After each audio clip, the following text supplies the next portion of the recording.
যে এই দেশকে ধ্বংসকারী এই আনিসুল হক এবং সালমানুর রহমান দেশটাকে যেভাবে একদম মৃত্যু উপত্যকা বানিয়েছে, তাদের অবদান সবচেয়ে বেশি। এই দেশটার মানুষের মধ্যে হানানি করেছে এবং গণহত্যা এই আনিসুল হকের এবং সালমানুর রহমানের হুকুমে শেখ হাসিনার দোষর হচ্ছে তারা।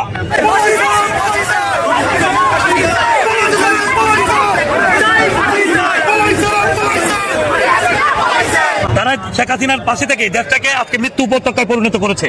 এটার প্রতিবাদ স্বরূপ এই 18 কোটি মানুষের প্রতিনিধি হিসাবে 18 কোটি মানুষের পাশে থেকে আমরা তাদেরকে এই চোরদেরকে ধিক্কার জানাই এবং শেয়ার বাজার লুটপাটকারী শত শত হাজার হাজার ফ্যামিলিকে পথে বসিয়েছে, ফ্যামিলিগুলোকে ধ্বংস করেছে এবং দেশটার বিরুদ্ধে আজও পর্যন্ত তারা তাদের যে নেত্রী খুনি হাসিনা এখনো বিদেশে বসে চক্রান্ত করছে।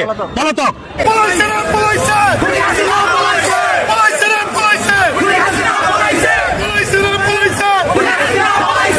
দেশটাকে ধ্বংস করে গেছে এবং বিদেশ থেকে এখনো যাচ্ছে আমাদের দেশটাকে, আমাদের প্রিয় মাতৃভূমিটাকে অস্থিতিশীল করার জন্য।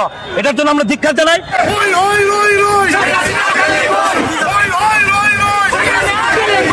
এবং আমরা চেষ্টা করব এবং প্রতিবাদ স্বরূপ আমরা ডিম হাতে নিয়েছি, তাদেরকে দেখাবো যে তোমরা যত অন্যায় করো আমরা তোমাদের মতো হিংসাত্মক না। আমরা বাঙালি এবং বাংলাদেশের মানুষ একে অপরকে ভালোবাসি।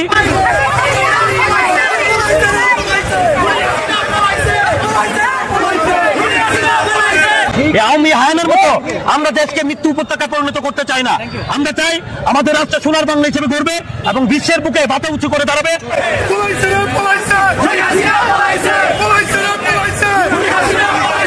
আমরা এই চোরদেরকে দৃষ্টান্তমূলক শাস্তির জন্য যা যা করতে হয় আমরা আইনজীবী সমাজ জনগণের পাশে থেকে আমরা ইনশাল্লাহ ভবিষ্যতে চেষ্টা করে যাব ইনশাল্লাহ।